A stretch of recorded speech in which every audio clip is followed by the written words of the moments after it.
kami ngayon sa bukid. Maghanap po kami ng isda. Papaubasan po namin yung sapa dito sa bukid namin para makakuha ang isda tsaka pang-ulam.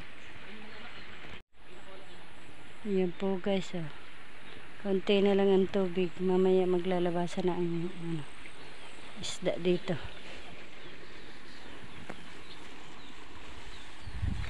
Andun po si yan po, maraming okra dito sa tanim ng kapatid ko. Yan guys, wala nang tubig dito.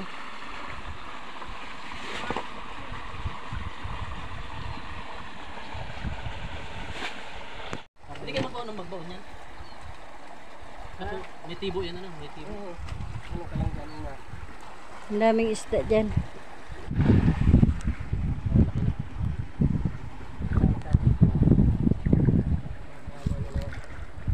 Malitaw yan. Malitaw yan, naalis yan dyan sa putik. Walang malabo. Masarap papaiwan lang dito na. Yan baga madaming tulo. Ay. Aadabon ko na. Yung sira room sa malalim. Alin?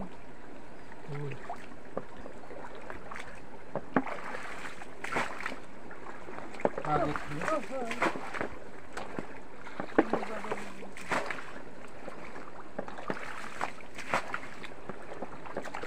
Dito ang dami. Ano bako? Lalim mo nito. Ay, ang dami. Bako. Andito yan. Bakit hindi magawa? Tubig pa kaya. Hindi na sa basta namin. Kung ito oras sa tubig, ito labing.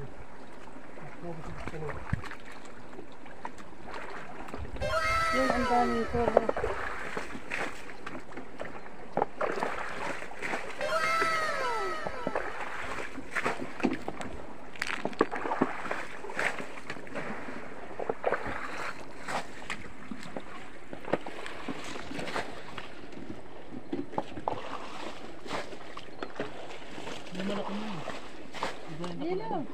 Ha?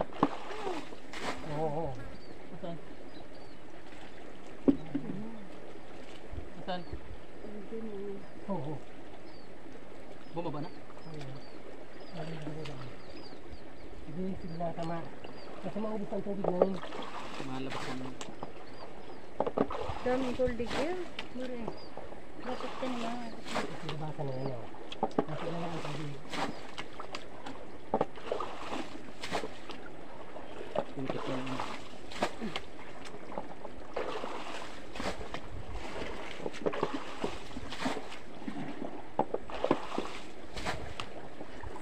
Guys, konti na lang po ang tubig dito sa sapa. Baka mamaya po mayroon ng isdang lumabas. Mag-aalauna na po ngayon.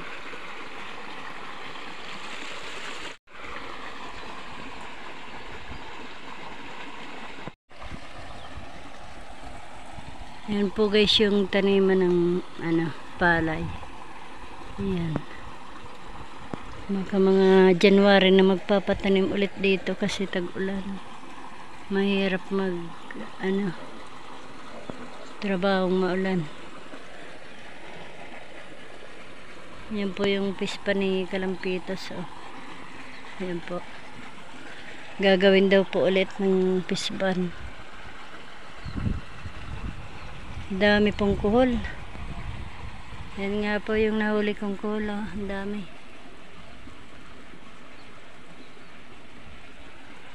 Dami pong kuhol dyan.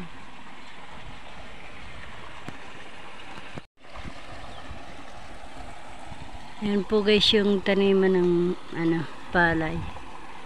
Yan. Mga January na magpapatanim ulit dito kasi tag-ulan. Mahirap trabahong maulan. Yan po yung pispa ni Kalampitos. Yan po. Gagawin daw po ulit ng pisban. Dami pong kuhol. Yan nga po yung nahuli kong kuhol. Ang dami. Ang dami pong cold dyan.